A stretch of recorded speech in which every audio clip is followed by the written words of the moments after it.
يعطيكم ألف عافية. وصفتنا اليوم صينية الدجاج بالبطاطا. الصينية اليوم اللي سويتها مختلفة تماما عن الوصفة اللي سويتها سابقا. ضفت عليها شوي من الخضروات اللي ضفت عليها متوفرة أكيد بكل بيت.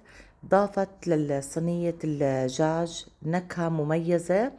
خلينا نشوف طريقة التحضير.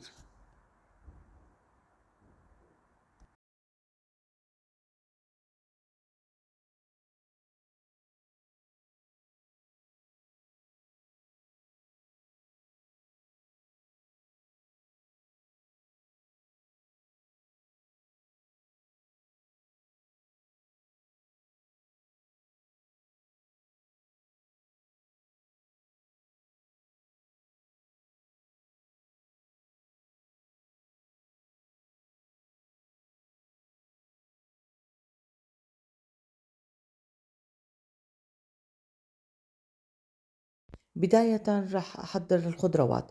قطعت من حبتين إلى 3 حبات من البندورة الطازة إلى شرائح دائرية، بالإضافة إلى الفلفل الرومي الأحمر والأخضر، وممكن إن نضيف كمان عنا الأصفر. والبصل نفس الطريقة قطعته إلى دوائر. ضفت عندي من البطاطا كيلو من البطاطا، قطعتها على شكل دوائر.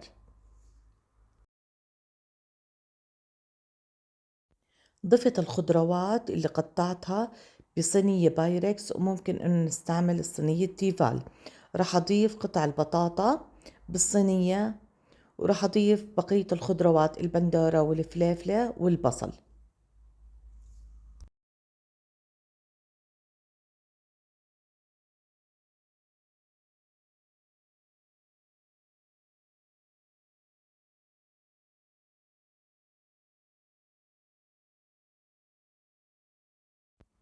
بعد ما ضفت الفلفل الرومي راح اضيف من الفلفل الحار. الفلفل الحار عنا اختياري. وراح اضيف قطع البصل. الخطوة التالية بدنا نحضر لقطع الدجاج.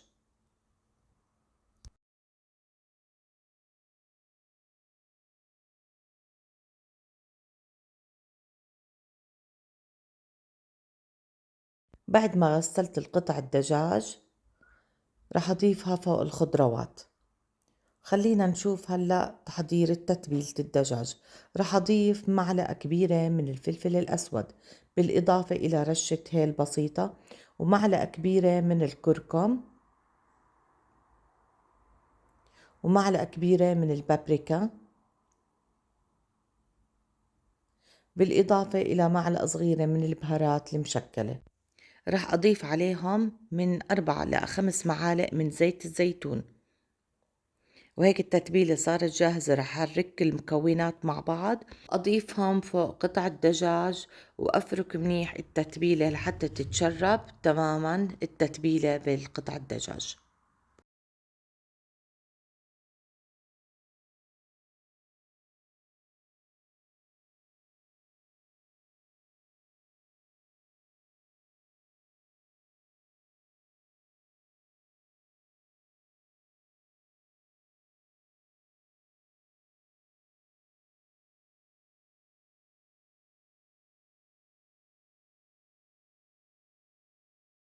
آخر خطوة رح نضيف كوباية من المي جوا الصينية، ورح أغلفها بالقصدير، ورح أحطها بالفرن لمدة ساعة ونص على درجة حرارة 180. وهيك وصفتنا صارت جاهزة لليوم.